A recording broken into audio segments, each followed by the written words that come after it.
Live from the Cow Report studios in downtown Eau Claire, it's the Cow Report with your host, Chuck Lee. And later, coming in, special guest Common Man and maybe Norbert Wilson with the next report. Now, here's Chuck Lee.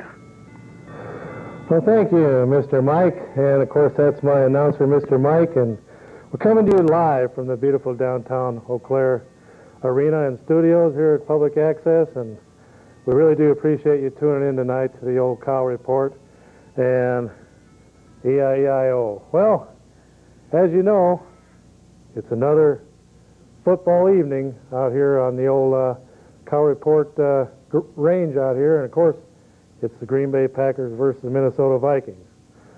So we got a little bit of green in the program and a little bit of purple there to satisfy everybody. Of course, we'll be taking phone calls here later on the old Cow Report. And Roy, my trusty pyrotechnical engineer in the other room there, he'll be putting up the old Cow phone number so that you can call in and talk about anything you want. You might even want to call in and tell us who's winning the game over there on the other channel. All right, well, as usual, boy, oh boy, do we have a lot to talk about.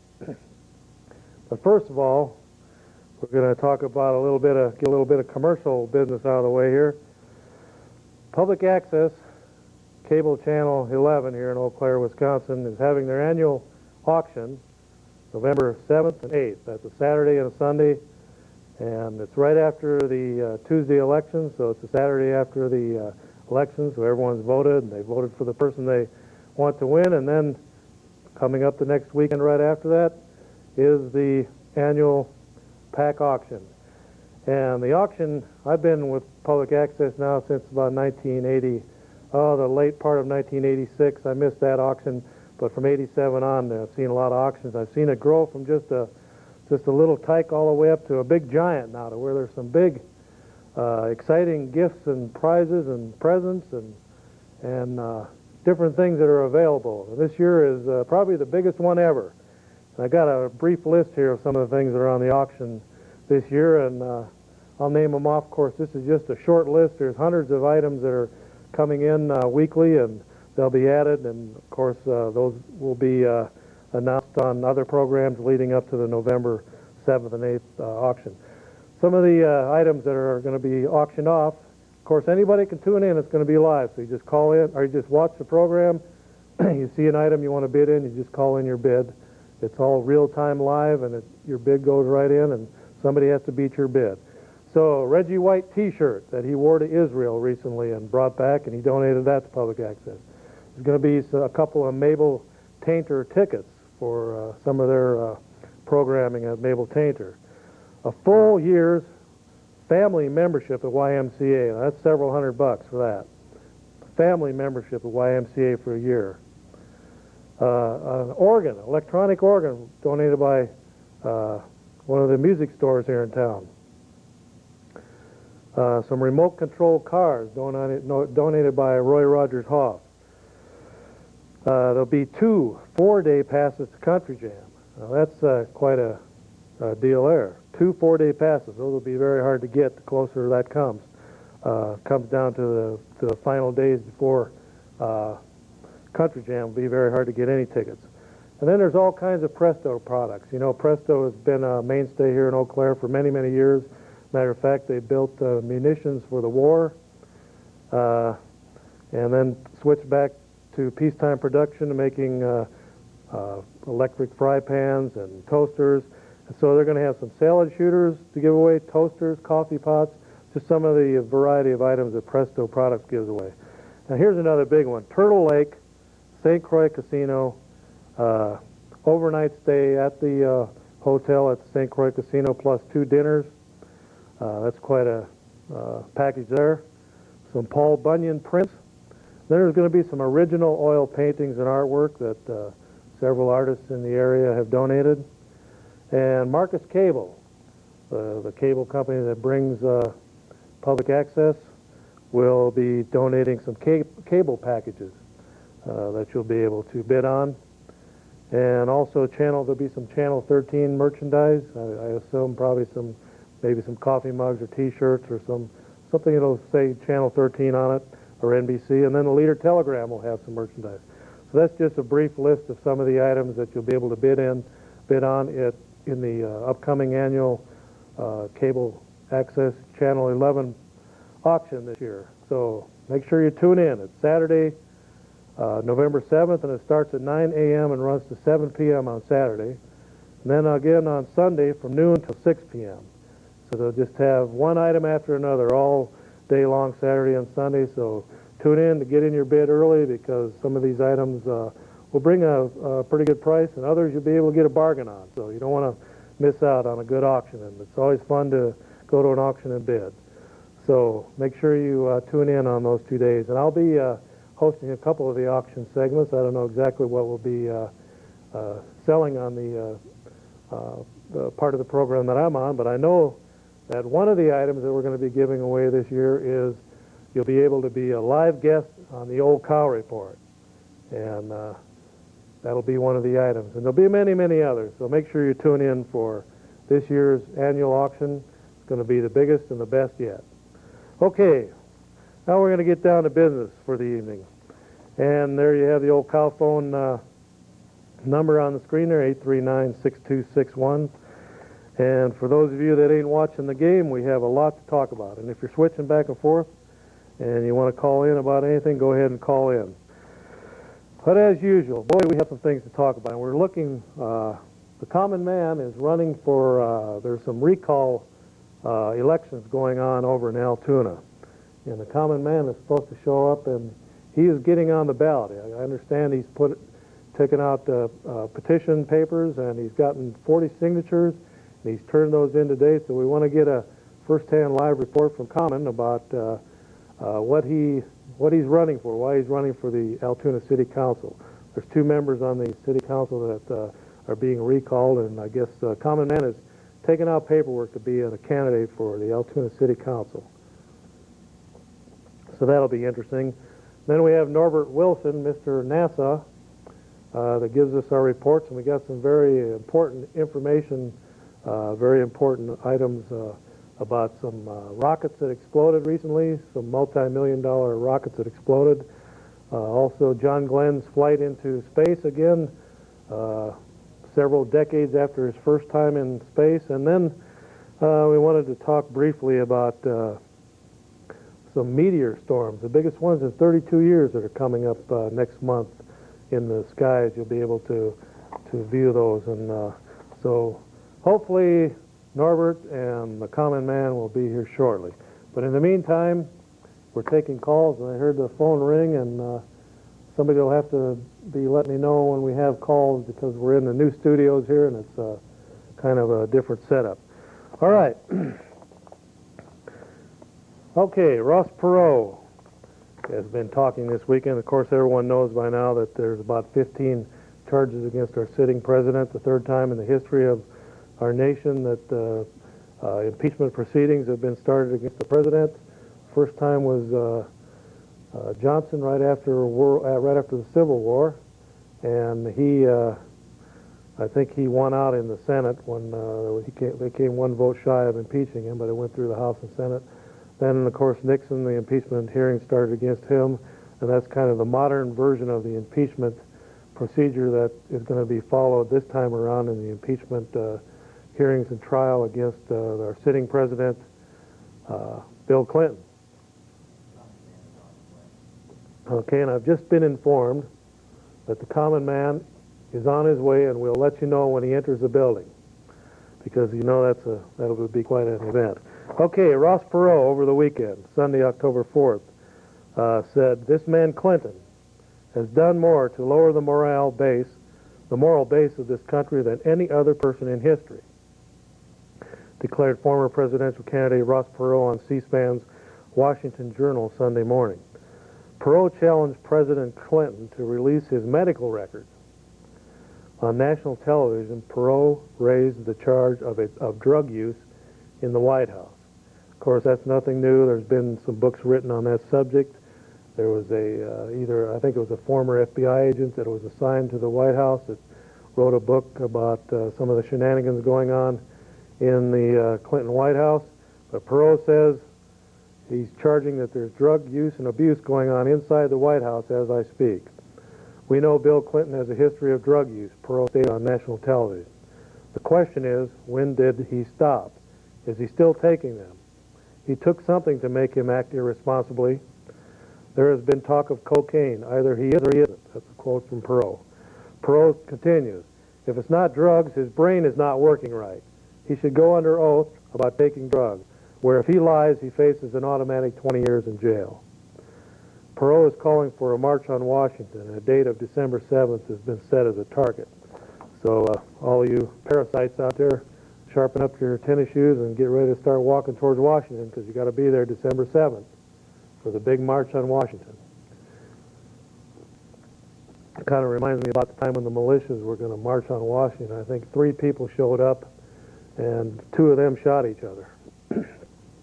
Okay, former President Gerald Ford says House should shame Clinton. Shame on you, Bill Clinton, and not impeach him.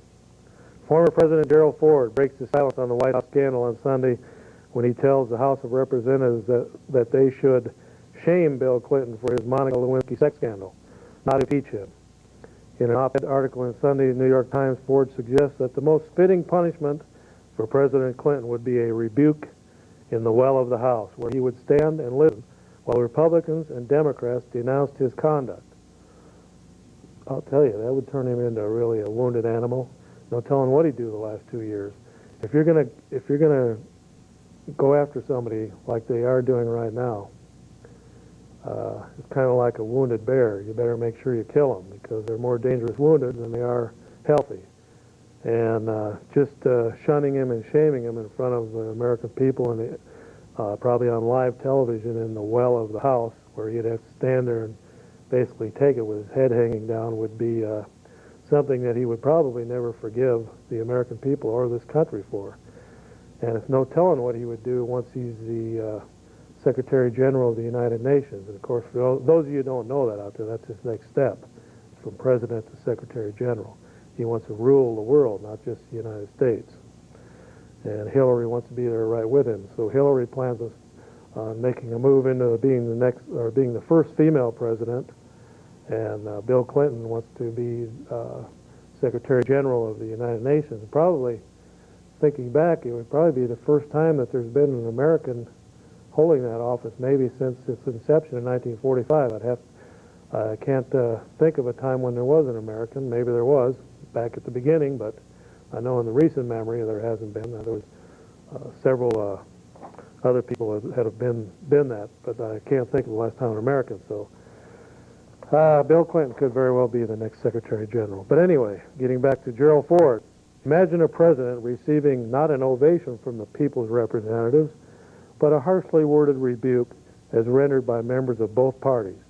Ford writes, I emphasize, this would be a rebuke, not a rebuttal by the president. On the contrary, by his appearance, the president would accept full responsibility for his actions, as well as for his subsequent efforts to delay or impede the investigation of them. No spinning, no semantics, no evasiveness, or blaming others for his plight. Gerald Ford, you'd be playing right into Clinton's hands. Clinton is a master of using his hands to speak with, and his gestures, and all of his speechwriters and stuff. The whole country would be playing right in his hands to do that to him, because he would turn it around, and like I say, you would have a wounded bear on your hands for the next 2 years. What they need to do is have a nice, fair trial in the Senate, and then hang him. That's the only that would be the only fair thing to do. So we want to make sure everything's nice and legal, then we want to take him out and hang him. Have a lynch mob. Okay, go ahead, caller. You're on the air. Yeah, I have a question for you. What do you want to do about Al Gore when he gets in office? Well, there's really not much you can do. He's going to be the next president. So you're going to hang Clinton? If Clinton is impeached, right, then Al Gore takes office. He's out of the picture. Al Gore's out of the picture? Al Gore takes office as right, and then he sniffs crack, and like President Clinton then. Well, Al Gore is kind of a green candidate. He's more into environmental stuff like... Oh, so what are you going to do for 2 years with Al Gore then? What am I going to do? Well, he would be the elected president of the United States for the next 2 years. Right, and then you make fun of him for 2 years and wonder who's going to get impeached next and who's going to take over after Al Gore. Whoever wins in the year 2000, which I personally believe will be George Bush Jr. So you'd rather in spend Texas. Al Gore than President Clinton. Yes, this is a nation of laws and not of individual. So how do you feel about the position of Al Gore with the Chinese and moving the base over here into America? I don't like it, and hopefully it won't take place. So if Al Gore takes president and that happens, how are you going to feel about that? Well, it can be stopped in the Congress. If they get a backbone, they can stop it. Right, so they get a backbone and impeach Clinton, and then that happens, and then what are you going to say about it? Well, if Clinton gets impeached, it's because of his own foolish actions. Right, I agree with that, but I don't want Al Gore in control. I'd rather have President Clinton. Well, I'll tell you, that's the way it works. When Nixon Johnson took over. When Nixon stood down, Oh, excuse me, Kennedy, Johnson. Ford took over, Yep. and it finished out the term. But Right. he pardoned Nixon, and that's why the people turned against him, and Carter came in as president Right. from that point on. And Carter did a 4-year term, and then we had 12 years of Republicans. Right. So even if Clinton has to step down, it'll still be an 8-year term of Democrats in charge of the country. Right. And then there'll be an election in the year 2000, and then George Bush Jr. will win by a landslide. Yeah, I understand, but I'm just wondering, I don't personally want Al Gore in control. Well, that's the way our system's set up. Right, so We you don't- screw Clinton by taking him out of control and put Al... Clinton screwed himself when he screwed Monica, and then lied about it under oath and made the independent counsel, who was hired, by the way, by a Democrat, Janet Reno, hired Ken Starr to look into all these investigations. It isn't just Ken Starr running around willy-nilly doing this stuff. He's got the full backing of the Department of Justice, which is controlled and ran by a female Democrat appointed by President Clinton. And so that's how that goes. So basically, what you have here is you have a Democrat that appointed Ken Starr. Ken Starr is doing his job as independent counsel by laws that a Democratic Congress set up, and the impeachment proceedings are going to be held under Democratic rules that they set up when they impeached Nixon. But all these Democrats are running around screaming and crying now, oh, you got to be fair. Well, the Republicans are being fair. They're using the same exact wording that was used when the Democrats put together the impeachment proceedings against Nixon. Those same exact rules and regulations are being used and followed in this impeachment hearings to try and make it as fair as possible. But you got left-wing radicals like Maxine Waters out there, who during the California riots a few years back was throwing gasoline around and handing out matches and booze to everybody. Not physically, but by her rhetoric. She might as well have been doing it physically, because she emblazoned a lot of people to burn buildings down and stuff by her rhetoric and her loose mouth. She's getting her loose mouth out there again, trying to stir up people and cause problems. So when you have radicals like that that are squealing foul, there's Democrats and Republicans on that committee, and they're going to be following it by the letter of the law to make sure that it is fair. And then we're going to hang him. And that's the fair thing to do in this country. We're going to have a lynch mob, and we're going to take him out and hang him on the White House lawn. Okay, now in the meantime, we're going to have a little bit of footage, just a brief footage in anticipation of the common man showing up live. I wanted to show a little bit of footage of a recent hearing held over in Altoona where Common announces his candidacy for committeeman on the Altoona City Council in the upcoming November 3rd special election to replace 2 members of the Altoona Council. So if you have that tape available, go ahead and run that. We'll respond to your comments.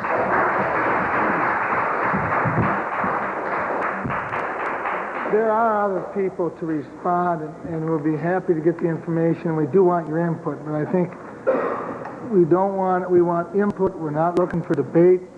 You know, if you have some concern, we'll be more than happy to respond to them. I put you down as a definite yes for the Roundhouse Committee. Okay.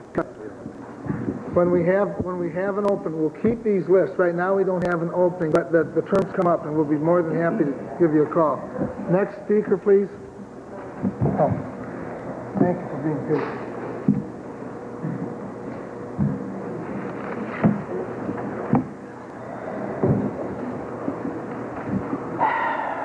My name is Randy Beminister. I have to speak loud. Louder? Oh, okay. Randy Beminister, 3412 Fenwick Avenue, Altoona.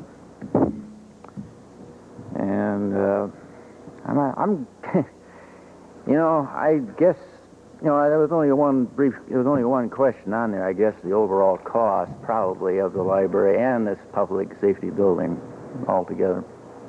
What would it be? Pardon? The overall cost of the library expansion and this public safety building if it's constructed. Well, our budget for the library was $750,000, and our bids came in $200,000 less than that. So we're spending $537,000 on the library. Well, that's still quite a bit. Besides, I don't think we're ever going to be able to complete Little Clare anyway. No matter how if we can expand that thing about 3 blocks, it's not going to make any difference. Now in the second, now in the That's not the concept. Well, okay, fine, but you know the thing of it is, I've sat here and I've listened to everybody talk, and it seems to me the only guy that's making any sense. And excuse the WAY here. I hit the microphone. Now the thing of it is, I'll tell you something. It seems to me as though, from what I'm hearing from just about everybody that's talked so far right now, Mr. Quicker is about the only guy that makes any sense. Yeah, if he wants to put the, you know, fine. If you want to put the police department next door, good idea. I think that's the only thing that makes any sense right now. Putting this whole bit, you know, this is right here. We're talking about, you know, I used to live in Eau Claire. I've been in Altoona now for 13 years, but I used to live in Eau Claire, so I know what it's like. We're talking about a town. We're talking about 65,000 people, as far as the library and everything else, against a town of 6,500 approximately. Now, if this can, I look at it this way: if we mess around with this kind of stuff and all this high price stuff like that, building this thing up and everything else, is, you know, we've got a county sales tax and everything. And most people know, maybe some people know by now, I was county board candidate, tried to kill that, and it's unsuccessful as far as election and everything else. And yes, Ms. Dawes, I do know about the recall, and yes, I signed it. In other words, I want your job.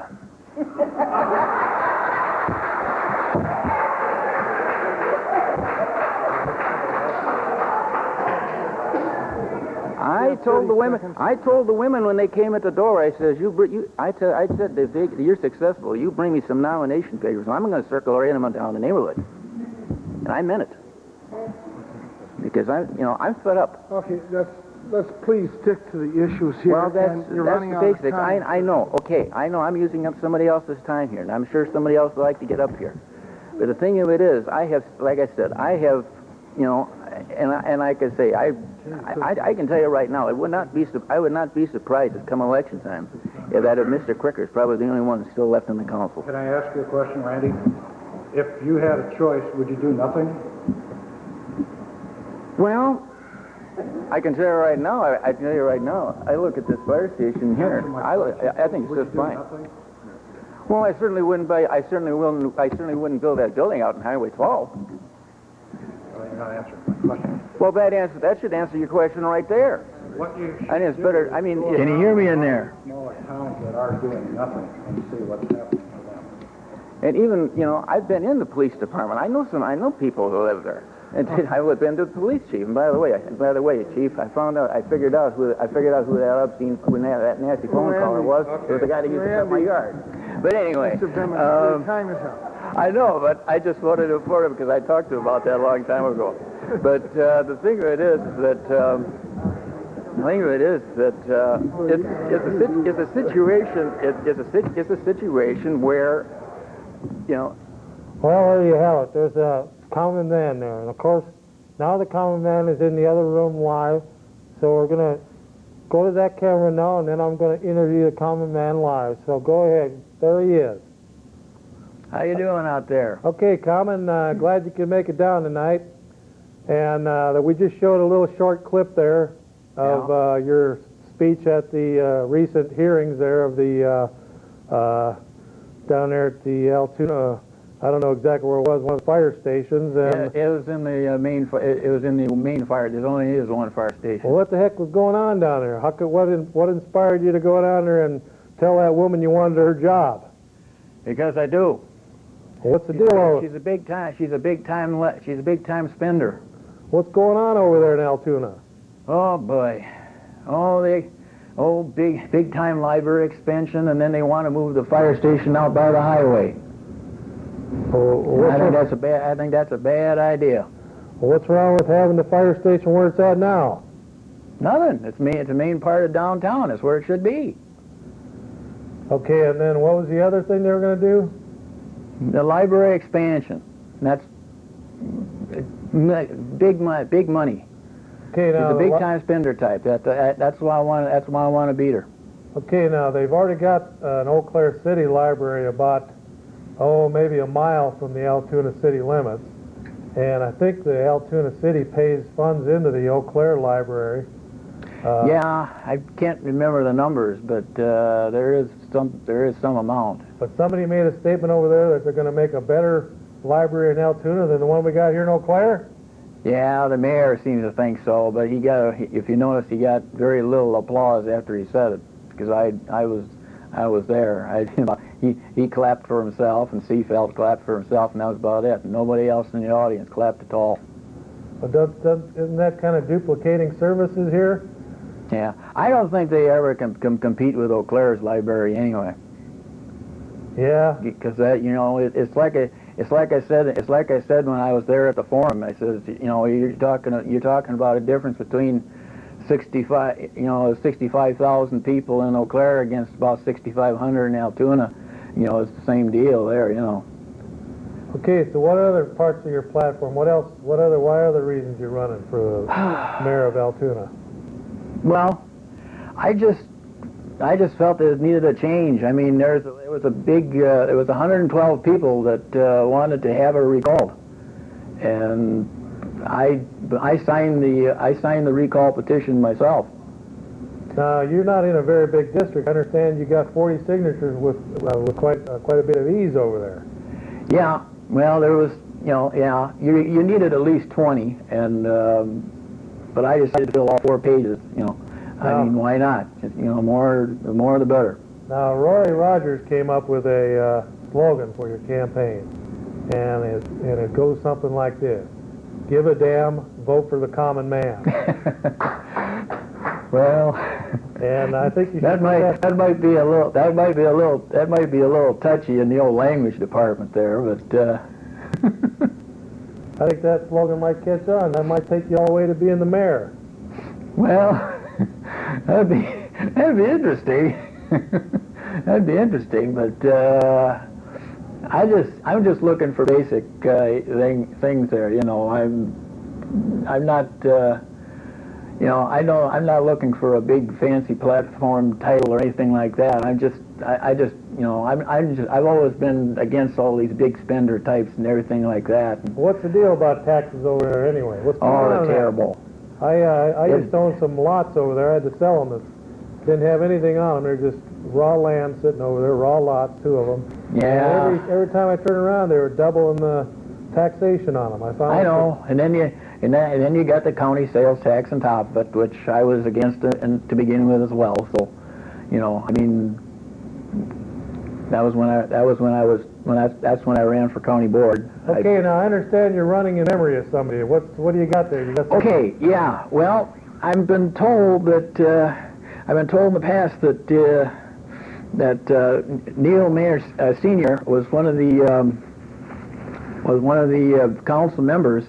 I didn't know that. I really didn't know that because at the time I lived I lived way back in Eau Claire on 221 Ferry Street. And of course, I used to go to the old Eau Claire racetrack a lot of the times. Matter of fact, I lived close enough. I didn't need a car or anything. Just rode my old bicycle out there. I got one of these Punky 57 jackets here. If you can see this, I think it should show up in the camera here. That's from his son Punky, who was, you know, they were both killed in consecutive car wrecks within about a week of each other there. The father and the son? Back in November of I think it was 1979, if I remember correctly. Both of them at the same time? Yeah, with the Punky had his wreck out there on 37 double H area on November the 13th, and the father, he had one on Highway 12. That one that was on about the 19th, I think, somewhere. It was, like I say, they were about a week in between. I went to both funerals. Okay, well, Common, then you might as well hold it up there so we can all see it again. So you're running in memory of Neil. Yeah. Neil Punky Manor Sr., right? Yeah, and Junior for that matter too as well. I got also the old T-shirt. It's kind of well worn here. Well, that's a good reason to vote for you. Yeah, and it also has some more in the back here too. Okay, and then what's that other? And then this other one is this other one here is since they've been having a stock car race at Menominee in memory of for the past several years, and this one happens to be from the 1994 season. That particular race, the late model winner was Jerry Raditsky from Eau Claire. It has several names on it. All right, well, there you have it, ladies and gentlemen. If that ain't a reason why not to vote for Common, I don't know what is. Now, the election's November 3rd. November 3rd, just like all the other elections. And you're running for mayor, right? No, city council position of Ward 5. Okay, well, somebody wants to... Who knows? Maybe I could end up being the mayor. It might be an improvement. Okay, well, we got one call coming in. Maybe somebody wants to ask you questions, so hang on here. Go ahead, caller, you're on the air. Yeah, this is Buck. Hey, how you doing, Buck? Oh, pretty good. I bet you'd never thought you'd see Common and me on the same show. Well, he kind of dominates. Yeah, I know. Goes in, but... We got him tied down in there. About Clinton. What about him? Well, what's the common man think about Clinton? What do you think about him, Common? What do I think about it? What do I think about Clinton? I think he ought to be impeached. Got my vote. Okay, well, we'll impeach him, then we'll take him out on the White House lawn and take care of him. There you go. Like they did back in the Old West. It looks like Ross Perot is going to get him kicked out. Well, Ross is from down in Texas. That's Texas justice. Yeah. Shoot him and then have a trial. Yeah, I didn't think of it that way. Of course, up north when we're trapping, we pretty much hang them. Well, Buck, I'll tell you, my hat's getting a little worn out after 12 years. I'm going to have to have you get me a new roadkill up that way. I can do her. We'll get to the thick coat. Probably January trapping. Well, good. Well, I'll call you later. I'm heading up north. Now, I understand you know how to cook possum real good. No. Venison. Oh, okay. Venison and bald eagle. All right. That kind of gives it that chicken flavor, right? Right. A little bit stringier, but it's good. Okay, well, thanks for calling in there, Buck. It's always good to have you check in before you go up north to the outpost. All right. All right. Now, make sure this time around that you trade fairly with the Indians up there. I always do. They were saying something about some glass beads you took up there to the casino up there, and they kicked you out. Oh, no. We got the honor among the trappers. All right. All right. Okay, you going to the rendezvous this year? Yep. Okay. All right. Thanks a lot. All right, well, there you have it. Well, Common, you got any final parting words so you can get back to your football game?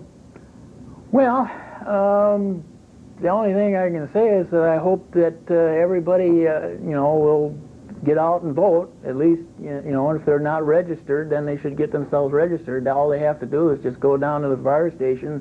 There'll be somebody there to help them out to get registered to vote. And those are already registered. Actually, I hope they vote for me. Well, there you have it, ladies and gentlemen. Give a damn. Vote for the common man. Thanks a lot for coming down, Common. And who's winning the game? Last time I looked, my favorite team, the Packers, are not doing too well. But we'll have to check later. Well, thanks a lot for tuning in there, Common, and we'll see you again next time on the Old Cow Report. Okay, well, ladies and gentlemen, there you have an exclusive live interview with Common, right fresh back from going down to Altoona City Hall, turning in his 40 signatures, and he turned in enough so they won't be able to throw him off the ballot. He's running for the recall election over in Altoona, and he's running for, was it again, dog catcher or what? No. A city council position in the 5th Ward. Okay, the 5th Ward, City Council, City of Altoona, November 3rd, be there or be square, right? That's right. Okay, well, thanks a lot.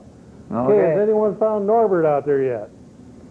All right, well, Norbert could be lost out in the rain, and we're hoping he has his compass with him so that we can make sure that he gets down here on time. In the meantime, boy, oh boy, is there a lot of stuff cooking around here locally. And proposal for Expo Center coming into clearer focus by Bob Brown. And I took this off the internet, and Bob Brown sat down and wrote a 5-page article about the upcoming arena that they're going to put into town this time around. But this time, it's not going to be in the downtown area. Everyone agreed that that was probably a bust situation. Try to put it down in the downtown area where you have to go down hills in the wintertime and then try and go up hills in the wintertime to get out of there after the programming is over. And it looked like it was just not feasible to have the arena downtown. So now it's turning into a full expo center out by the new Eau Claire County Fairgrounds. And what I've been saying now for several years is that Eau Claire County should have a full-blown county fair. This county is big enough to have its own county fair. All we've had is this little 4-H Mickey Mouse thing for the last 20 or 30 years. And then the Northern Fair up there in Chippewa Falls gets all of the praise and glory. Altoona's the big, with Eau Claire and Altoona and some of the suburbs now that are growing up around Eau Claire. Eau Claire is big enough to have its own full-blown county fair, the Eau Claire County Fair. I mean, I came from a county that had a fair going back to the 1850s. As a matter of fact, it had one of the Lincoln-Douglas debates at the county fair that I come from, and here Eau Claire County doesn't have a fair. After all these years, they haven't even got around to having their own fair. It's time that we had a full-blown county fair in the summertime, like most other counties in the country do, from Texas to Maine and from Oregon down to Florida. County fair is a part of life in this country, and it's a good, wholesome, healthy part of life, and it should be expanded beyond just the 4-H fair into a full-blown Eau Claire County fair. And if they're going to put in an expo center, and from what I read here, this is almost something that I can probably endorse. We're not talking about $40, $50 million arenas. This is something in the $5 to $10 million range. It's going to be a big building where they can have the big events and they can have small events. It's not going to be some fancy Cadillac. It's going to be more like one of the new 1998 Volkswagens. It's going to have what it needs, and it looks like something that a lot of people can get behind. And now it's coming into focus a little clearer now about what exactly they have in mind. It sounds more feasible to have it out there on Highway 94, where people can come in from all around. They can hop on the interstate, get to the fair, hop back on the interstate, and leave. It's going to push growth to the southern part of the city, but it still is close enough to where all of the Eau Claire area, Altoona, Eau Claire, Chippewa Falls can still take advantage of having an expo center. So it's going to be a multi-purpose expo center instead of a fixed $50 million white elephant on the river downtown. We're going to have more of a functional building that should be able to pay for itself. And so this is something that looks like a lot of people should be able to endorse and get behind, and I am leaning towards endorsing this. I don't know if Eau Claire should have to go through another fight, so it looks to get like they put together a 12-member committee that's been working now since last April on this, and it looks like they've come together with a good idea. Something they said they don't want a Taj Mahal, but it's not going to be a pole building either, but it's going to be something that the citizens and the taxpayers can live with, and hopefully something that'll pay for itself. And I know there are several conservatives that are backing this expo center because they say it should be feasible and it should be able to pay for itself. So it looks like this is something we can all rally around and maybe incorporate it into having a full-blown Eau Claire County Fair every summer right here in Eau Claire County. It's about time. All right. Then there was some other information, some other issues that came up here recently. A big article in Sunday's paper by Tawny Kalazy, Leader Telegram staff, and the headline was, "Split called normal and harmful. Conservatives, moderates dispute impact of schism." It's talking about the Eau Claire County Republican Party. And this is an old dog that they're bringing up to be beaten one more time. It seems like the Leader Telegram wants to keep recycling this old dead story. Every few months they want to bring it up again, and they use the same old worn-out, downtrodden, beaten characters, losers that lost when Steve Gunderson lost, and they're still squealing like a bunch of little stuck pigs. And basically, I've been saying to people I know in the county party, and I've been in the county party since 1988, the Eau Claire County Party, and I've seen the ups and downs. I've seen it grow to over 700 people, but back in the 80s, it was maybe basically 100 activists in the area, and it's grown up to 700 people, and now maybe it's kind of came back a little bit to the 500 range, but it's still a formidable party and one of the biggest county parties in the nation. But there's a two-page article, and we'll get into that in a minute, but first we're going to take a call. Go ahead, caller, you're on the air. Yeah, I was wondering what happened to Fred. Freddie is home recuperating tonight. He fell down and knocked out a tooth and stubbed his toe, and he landed right in front of the TV where the Packers were playing, and he couldn't get up. Well, the Packers aren't doing so well. Well, that's what he gets for staying home and watching. He should have been down here. I tried to tell him that. He's probably sitting there sucking on a warm Flavin Pop, nursing his big red toe. All right. It deserves him right for stumbling around there, but he landed right there about 2 inches from the screen so he could see the Packers lose. Yep. All right. All right, thanks. Okay. Common, what are you still doing here? You found Norbert yet? Yeah, let's see you around. Oh. Well, I'm glad to see you dressed up. Why don't you stand right there. Get in the light there where we can see you, right underneath the cow sign there. Now I say, ladies and gentlemen, okay, move, yeah. There he is, Common Man. He's running for the Altoona City Council. So if you have any calls directed towards Common, just call in on the cow phone. It's 839-6261. Okay, in the meantime, this two-page article written by Tawny Kalazy, I think that's how you pronounce it, pretty much rehashing the same old stuff about how split the Eau Claire County Party is. What it is these losers that weren't doing anything back in the late 80s and early 90s that lost their positions of power in the local party because they basically weren't doing anything other than supporting Steve Gunderson and his lifestyle. And so when Gunderson lost and left power, they lost. One of them was Doug Knight. He lost his position in the 3rd District Republican Party. And before that, he was Eau Claire County Chairman. Pretty much drove the party into the ground while he's in there. And something had to be done because it was a basket case by the time he got done with it.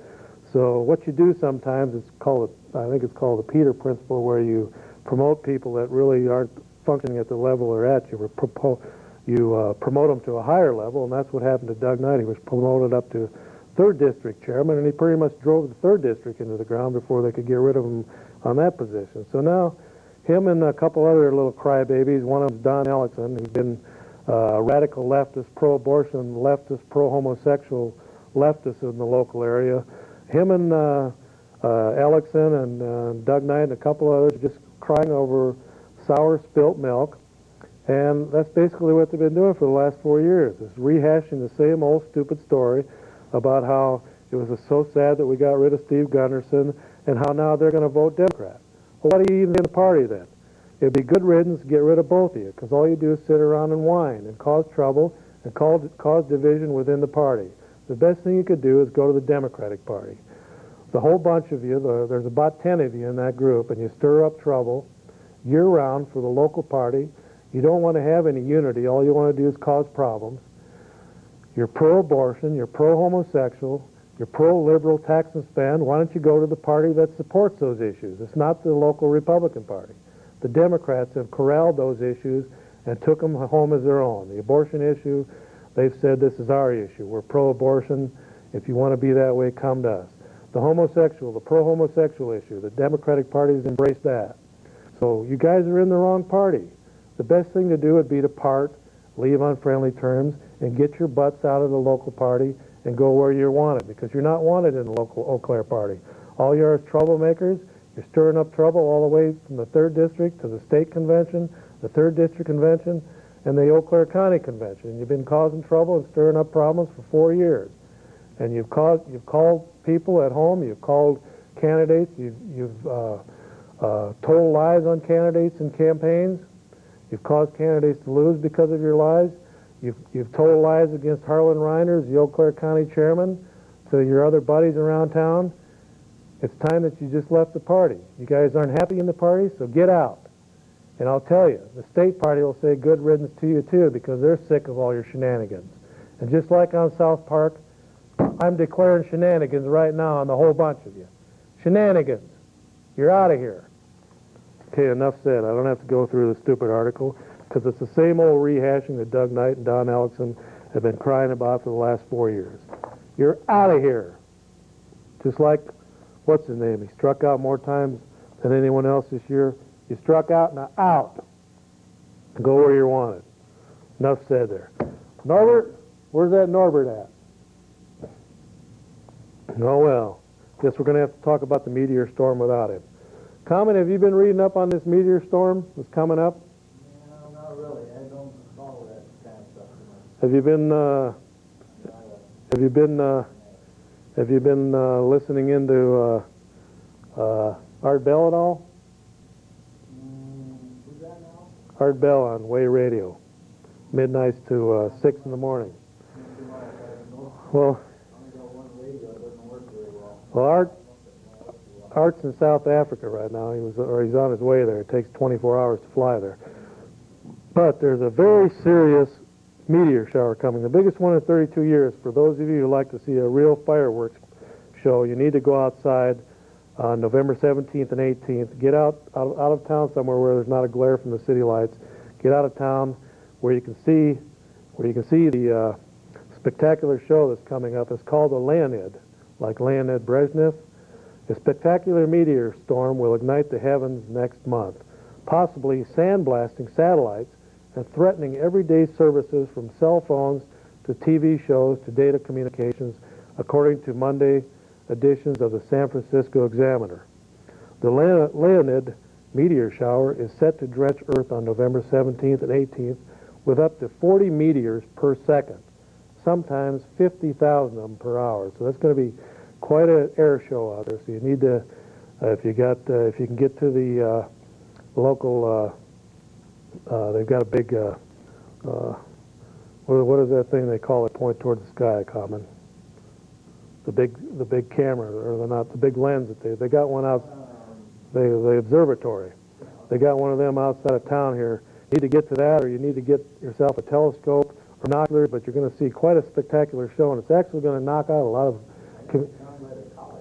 it could knock out some communication satellites. It could cause some serious problems, but NASA is taking this shower very seriously. NASA spokesman Don Savage tells the San Francisco Examiner, we have been assessing what we need to do to ensure our satellites in Earth orbit are going to be operated in a safe manner during the meteor shower.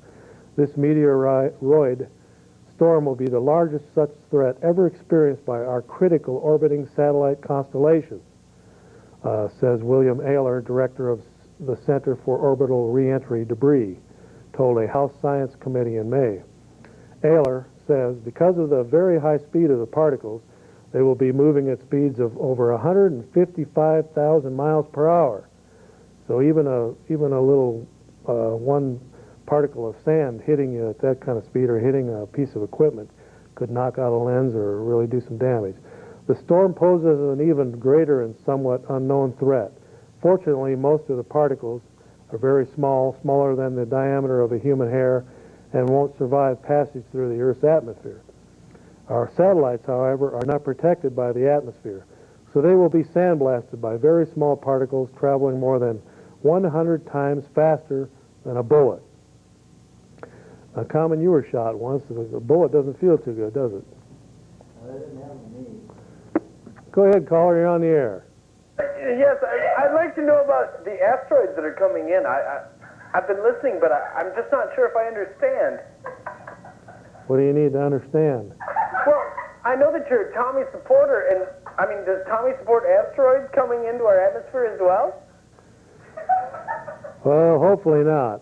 It's this is I something. think not, because I would hate to think that my tax-paying money is going in for asteroids to hit our state.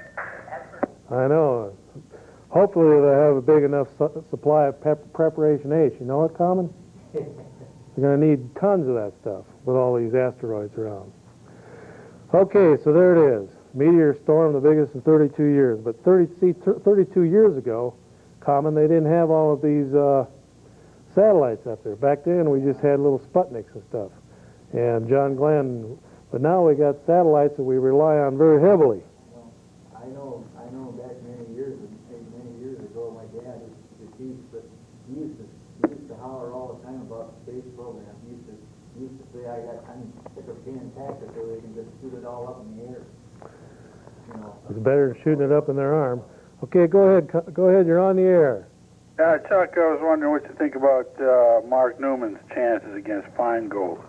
Well, recently there was a poll that came out of the National Republican Senatorial Committee, and that poll showed him running neck and neck, even Steven. And that was after a heavy round of advertising by Newman from the Madison area on up north to Superior, the area where Newman is not well known because, after all, he is a congressman from the 1st Congressional District, which is around, I don't know, Janesville and Beloit area. So he's way down that southeastern part of the state.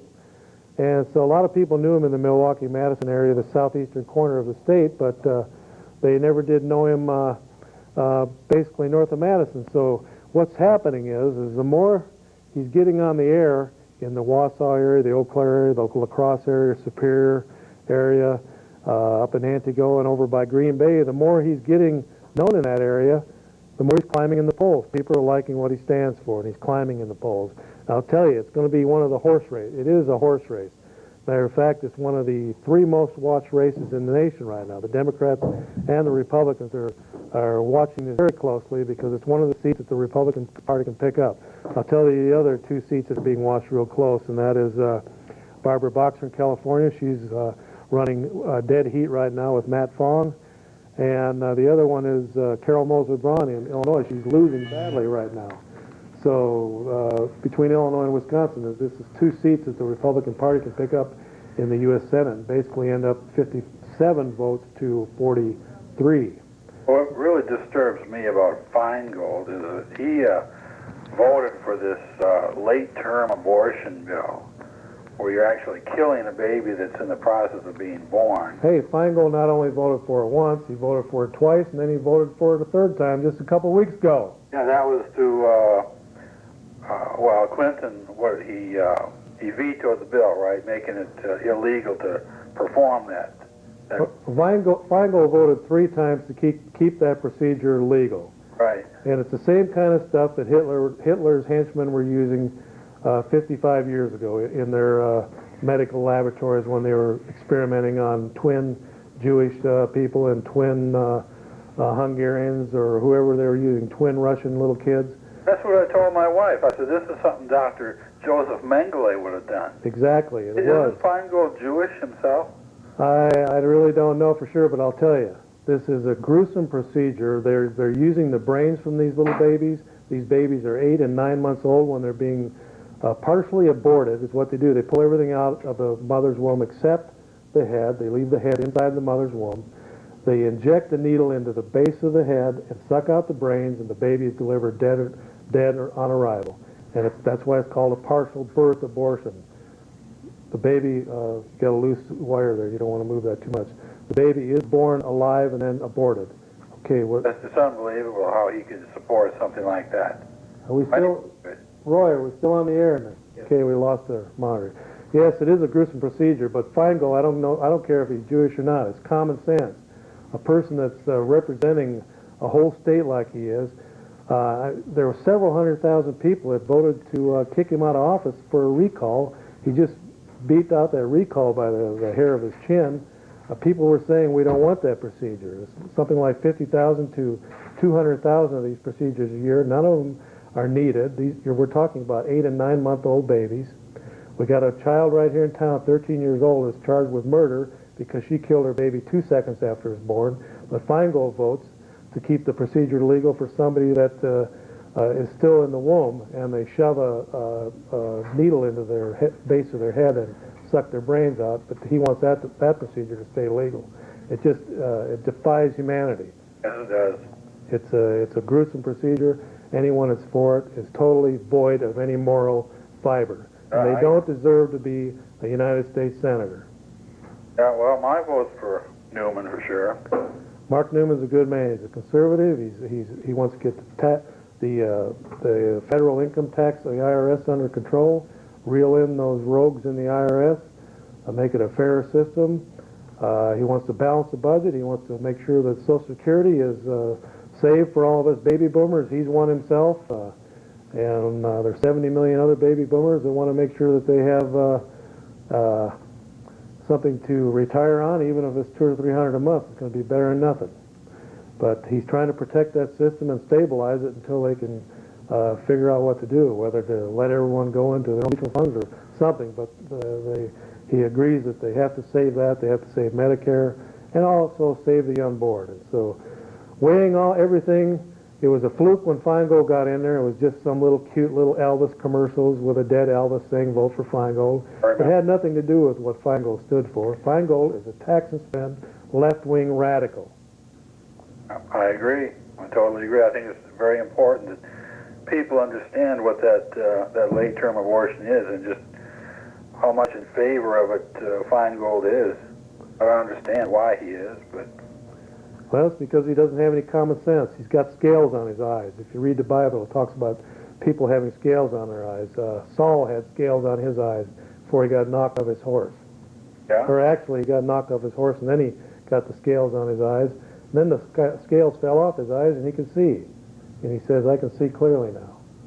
I think God's going to judge this nation if it keeps up the way it is. Why do you think other nations call us the Great Satan? Pardon me? Why do you think other nations call us the Great Satan? Great Satan? Well, I think it's Satan themselves that are calling us the Great Satan.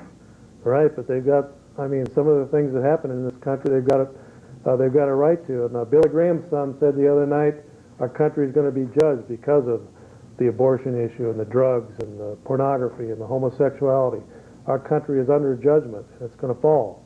It is, I agree. Well, thanks a lot for tuning in, and I see that Norbert is finally showing up. Now, Norbert, what's going on with John Glenn? He's going to go up in the space station, or not in the space station, he's going to go up on STS-95 on October 29th of this month. Okay, what happened with these rockets that crashed recently? What was that all about?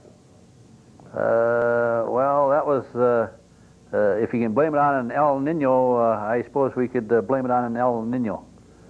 Yeah, but we're talking about almost billion-dollar rockets, aren't we, Common? Probably. Some things are expensive, I know that. How much will... What you said there, Chuck.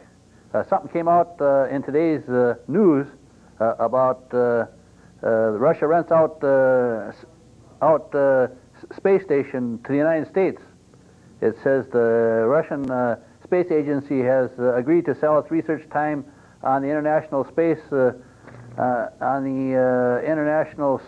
Station to the United States for $60 million so it can finish a long-delayed component, officials said today. The deal to buy research time is part of NASA's effort to bail out Russia's counterpart and its Russian counterpart and prevents costly new delays in building and launching the 16-country International Space Station. What do you want that old rust bucket for? Talking about Soyuz? That thing is outdated. It's been up there 20 years. Thing's leaking. Well, I guess we got to go, ladies and gentlemen. This hour really went fast, and we really do appreciate you tuning in to the Old Cow Report. And make sure you tune in next time. We'll see you right here next time on the Old Cow Report. Adios, amigos and amigas.